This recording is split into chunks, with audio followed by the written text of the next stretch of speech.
Salut à tous. Et ben voilà, je suis bien arrivé dans les Caraïbes après 2 semaines de navigation. Je suis parti le 13 décembre du Cap-Vert et je suis arrivé donc le 27 ici à la Barbade. Donc c'était vraiment super, tout s'est très bien passé. Au niveau navigation, c'était du pur bonheur avec un vent constant dans le dos ou un peu de 3/4, toujours assez fort, entre 10 et 15 nœuds de vent apparent, donc c'était jusqu'à 17-20 nœuds en vent réel.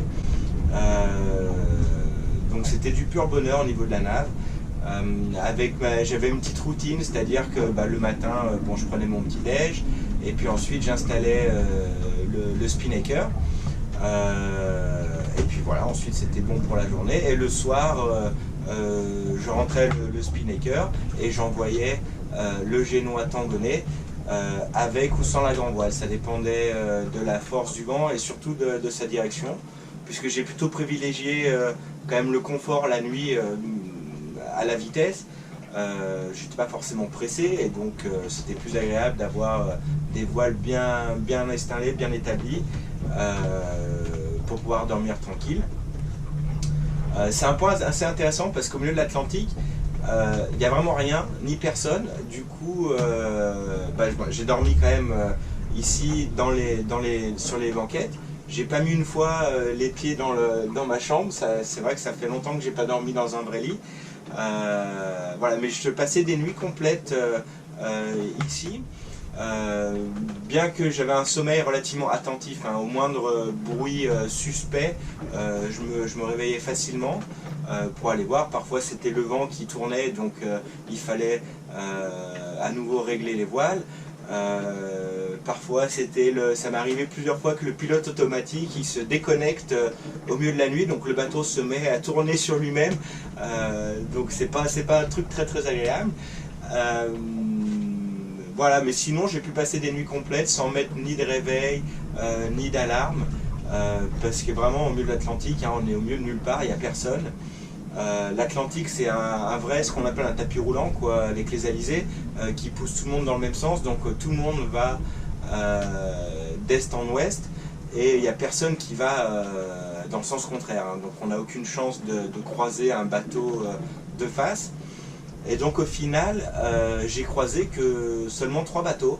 Le premier, après une semaine en mer, j'ai croisé un bateau qui s'appelait Lazy Jack, c'est un gros catamaran qui m'a dépassé pendant la nuit. Et ce qui est marrant, c'est que je les ai retrouvés ici en fait, ici à la Barbade. Alors on s'est croisés complètement par hasard, en fait c'est les copains de copains, et donc l'autre soir on allait dîner tous ensemble et on se raconte notre transatlantique et ils me disent ah ouais, alors nous le premier bateau qu'on a vu il s'appelait Jefferson Morgan et il nous a pas répondu à la VHF. Et je lui ai dit attends, mais c'est moi Jefferson Morgan, c'est mon bateau. Et effectivement quand ils m'en est passé, j'ai pas allumé la radio, j'étais attentif de voir qu'on n'était pas en route de collision, mais j'ai pas pensé à allumer la radio. Et eux ils ont passé des heures à essayer de communiquer avec moi parce qu'ils étaient vraiment contents de croiser un bateau après plusieurs jours en mer pour eux et une semaine pour moi.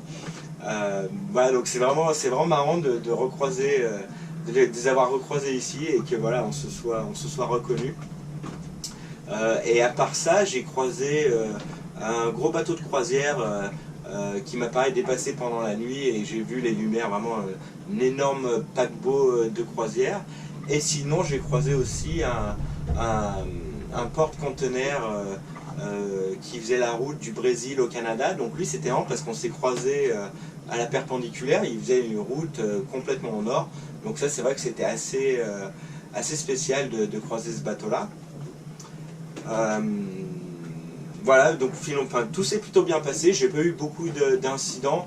J'ai eu 2-3 petites coups quand même le 3e jour, je sais pas, j'étais peut-être pas très bien réveillé, mais en envoyant le SPI, je sais pas ce que j'ai foutu, il s'est enroulé autour du génois, il a fait 6 tours autour du génois, donc c'était vraiment la grosse galère. Alors heureusement ça m'était déjà arrivé avant, donc je savais comment réagir à ça, donc c'était pas vraiment un truc qui m'a inquiété. Bon, ça fait quand même transpirer hein, quand ça t'arrive, c'est quand même pas, c'est pas très agréable. Mais finalement, au bout de 2 heures de lutte, j'ai réussi à le remettre d'aplomb. Avec vraiment, en essayant de le dérouler et en tirant sur les écoutes en fait pour le faire passer à chaque fois le dérouler, le désentortiller. À un moment l'écoute elle m'a échappé des mains et donc ça m'a complètement brûlé le doigt, donc ça c'était pas très agréable parce que j'ai eu mal pendant pratiquement toute la navigation, donc j'ai dû porter des gants à chaque fois que je manipulais les voiles. Sinon, qu'est-ce qui m'est arrivé d'autre? Ah oui, j'ai fait tomber, alors pareil, je sais pas ce qui m'a pris, j'ai fait tomber une écoute de spi dans l'eau. Donc ça fait chier, mais heureusement, à Mindelo, j'en avais acheté une en plus. Je me suis dit, au cas où, si j'en ai une qui pète ou quoi, et donc j'en avais une en rab. Donc j'ai vraiment eu de la chance sur ce coup-là d'en avoir une en plus. Et donc j'ai pu continuer à utiliser mon spi sans problème. Qu'est-ce que j'ai eu? D'autre comme j'ai eu 2-3 petites couilles avec mon pilote automatique qui parfois se déconnectait. Donc ça c'est un truc qu'il va falloir que je règle ici. Mais bon, sinon la navigation c'était vraiment cool quoi, du pur plaisir. Alors une fois que les voiles étaient bien établies, bien mises et tout, bien réglées, mes journées typiques c'était lire, regarder un peu des vidéos, dormir, lire encore, redormir, enfin c'était vraiment très très cool. J'ai pas mal pêché aussi, alors tant que j'ai pu. J'ai essayé avec, au début j'ai essayé de pêcher avec un rapala que j'ai perdu sans rien ramener, et ensuite j'ai utilisé donc mon leurre que j'ai appelé Dan, parce qu'il m'a été offert par un bateau danois qui est là aussi d'ailleurs, que j'ai retrouvé ici aussi. Donc Dan l'octopus, qui m'a permis de choper une petite dorade coryphène, donc on appelle maï maï. Et puis aussi surtout qui m'a permis de choper le plus gros poisson que j'ai jamais eu, donc un thon, que j'ai mis 20 minutes à sortir de l'eau, donc c'était une belle bataille, qui m'a nourri pendant 3 jours, donc c'était vraiment super. Et ensuite quand j'ai repêché après avoir mangé mon thon pendant les 3 jours, là j'ai chopé une énorme dorade coryphène que j'ai vue, elle a sauté hors de l'eau, et donc j'ai pu voir, elle était vraiment magnifique, verte et bleue, vraiment très très belle.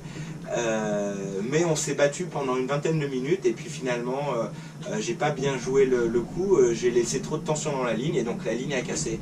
Donc la ligne et le leurre ont été perdus. Ensuite j'avais un autre leurre que j'aimais bien, que j'ai perdu tout de suite aussi après, malheureusement. Donc ensuite j'avais plus de leurre pour pêcher, donc finalement c'est tout ce que j'ai réussi à sortir de l'eau, c'était cette petite dorade coryphène et ce thon qui m'a nourri pendant 3 jours. Donc ça c'était quand même plutôt cool. Ensuite quoi d'autre? J'ai eu beaucoup de poissons volants, c'était vraiment marrant parce qu'ils sautent et puis ils volent comme ça au ras de l'eau, et la nuit alors ils sont cons, ils tombent, ils se jettent sur le bateau, et il y en a un qui a réussi à rentrer dans le bateau. Donc j'étais en train de dormir et puis j'entends un truc qui cogne, puis ensuite j'entends un truc qui faisait un peu comme des vibrations quoi, et en fait c'est le poisson qui était en train de sauter dans le bateau quoi, et il était juste là sur le parquet. Donc je l'ai rejeté à l'eau après, mais bon c'était marrant. Sinon j'ai pas vu de baleine malheureusement, et la veille d'arrivée j'ai vu un gros groupe de dauphins, donc les dauphins c'est toujours un bonheur, c'est vraiment particulier hein. Ils sont là avec le bateau, ils vont, ils viennent, et alors il y en a un, je sais pas ce qu'il lui a pris, il a fait un bond, il m'est passé sous le nez au ras du pif quoi, et ensuite il a fait 2 ou 3 autres bonds, mais pas des bonds de dauphins bien ronds et tout, il y a vraiment des bonds bizarroïdes quoi. Donc c'était vraiment rigolo. Et voilà, et finalement au bout du 15e jour en mer, j'ai eu la terre en vue, donc c'était super d'arriver à la Barbade, et c'est passé vraiment 2 semaines, c'est passé hyper vite au final. J'aurais pu rester encore 1 ou 2 autres semaines sur l'eau, j'aurais pas eu de problème avec ça. C'était agréable quoi, d'être coupé du monde, de plus avoir de téléphone. Alors mon téléphone, mon téléphone, mes chaussures et presque mes vêtements, C'était rangé dans les placards et j'ai oublié leur existence jusqu'au moment d'être arrivé ici. Donc c'est vraiment une vie différente quoi, de vivre sur l'eau comme ça. C'est pas, je vais pas vous faire le coup du truc spirituel, bien que la nuit c'était vraiment magnifique parce que la nuit c'était un peu divisé en deux parties. Les nuits, il y avait la première partie où tout le ciel était très très étoilé, on voyait vraiment toutes les constellations. Il y a eu une nuit notamment où j'ai eu des étoiles filantes, mais toutes les 10 secondes, ça n'arrêtait pas, c'était incroyable. Et la deuxième partie de la nuit où la lune faisait son apparition. Alors là, j'étais dans une période où j'étais quasi pleine lune et ensuite quasi pleine lune. Et donc c'était hyper brillant, c'est-à-dire qu'on voyait comme en plein jour. Je voyais mon ombre vraiment clairement sur le bateau. Je voyais bien tout autour. Mais ce qui est marrant, c'est qu'avec la lumière de la lune, c'est en noir et blanc. On voit pas les couleurs, donc c'était rigolo. À plein de moments, j'ai eu aussi la lune et le soleil en même temps. Le soleil se levait et la lune était encore visible de l'autre côté. Vraiment, c'était magnifique.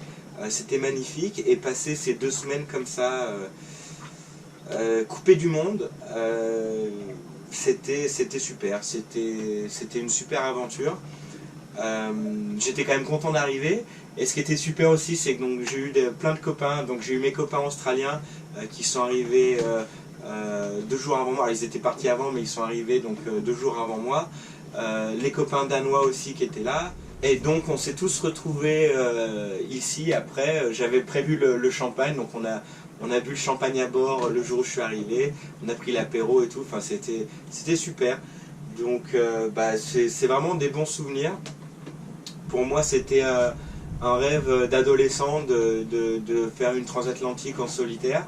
Donc c'est un rêve de réaliser. Donc voilà, c'était incroyable.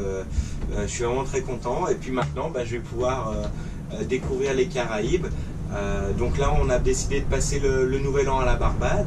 Et ensuite, peut-être, j'hésite en fait, ou aller directement en Martinique, où je pense rester plusieurs semaines pour profiter de la vie là-bas, ou aller directement dans les îles Grenadines qui sont un peu plus au sud et ensuite remonter du sud au nord. Donc voilà, rien n'est décidé. Moi je suis pas sûr.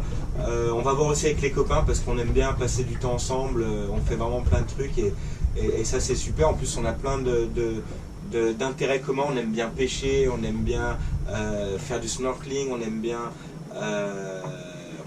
la vie en mer quoi. Et donc c'est vraiment très très cool d'être ici. Et voilà, donc c'est la fin de cette vidéo. J'espère que ça vous a plu. Et puis, je vous tiens au courant pour mes prochaines aventures donc dans les Caraïbes. Allez, ciao à tous!